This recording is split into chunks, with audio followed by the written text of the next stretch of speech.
Hello guys, स्वागत है आपका अपने यूट्यूब चैनल स्टडी विद अमन कुल में। आज हम लाए हैं शिक्षा निदेशालय राष्ट्रीय राजधानी क्षेत्र दिल्ली की कार्यपत्रक नंबर 67 जो कि क्लास 9 के लिए है। विषय आपका विज्ञान है। डेट है जिसकी 12 जनवरी 2022। आप अपना नाम और अपनी कक्षा अध्यापक का नाम लिखेंगे। आज हम कार्य तथा ऊर्जा में गतिज ऊर्जा के बारे में पढ़ेंगे। हमने लास्ट वर्कशीट में गतिज ऊर्जा का उदाहरण ऊर्जा के प्रकार में देखा था। तो गतिज ऊर्जा क्या होती है? ज्ञान, जब एक वस्तु गति करती है तब हम उसे गतिज ऊर्जा कहते हैं। अतः एक वस्तु यदि विराम अवस्था में हो तो कोई गति नहीं होती। उदाहरण बहता जल, लुढ़कता गिरता पत्थर, चलती कार आदि। अब गतिज ऊर्जा क्या होती है? किसी वस्तु की गति के कारण उसमें उपस्थित ऊर्जा को गतिज ऊर्जा कहते हैं। गतिज ऊर्जा को प्रभावित करने वाले कारक क्या हैं? वस्तु का द्रव्यमान, अधिक द्रव्यमान और अधिक गतिज ऊर्जा। वस्तु का वेग, अधिक वेग और गतिज ऊर्जा। अब गतिज ऊर्जा का एक गणितीय समीकरण भी है।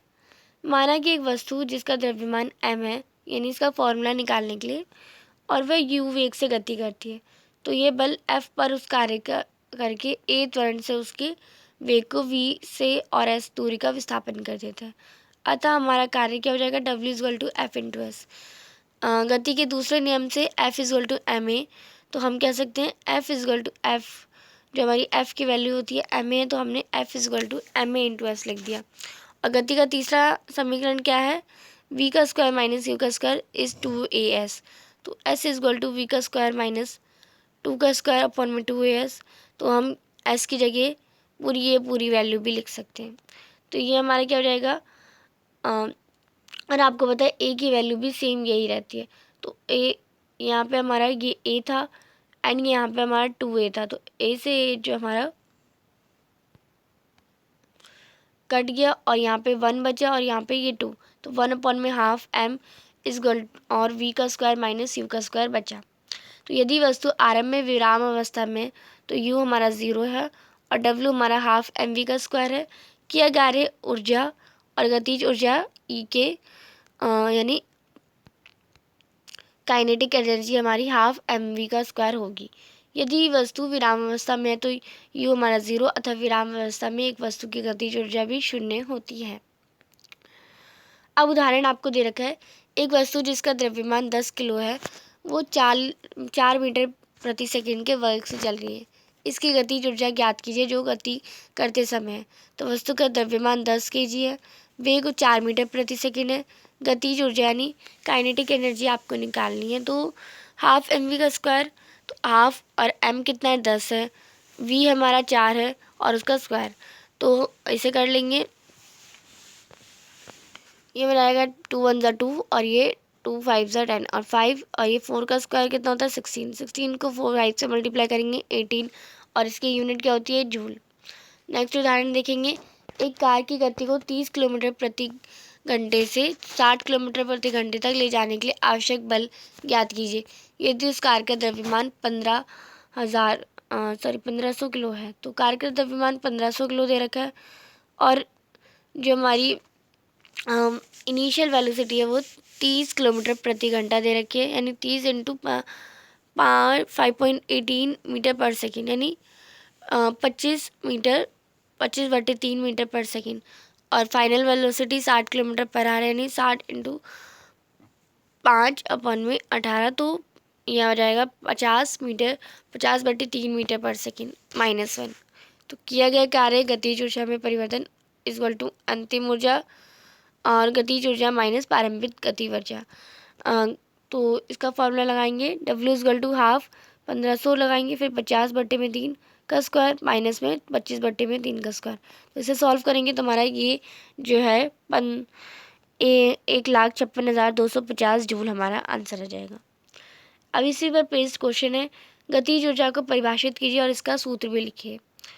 तो आप इसे करेंगे।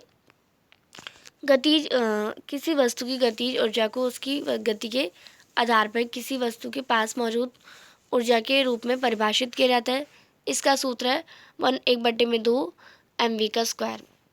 दूसरा क्वेश्चन है गैरेज में खड़ी कार की गति ऊर्जा क्या होगी?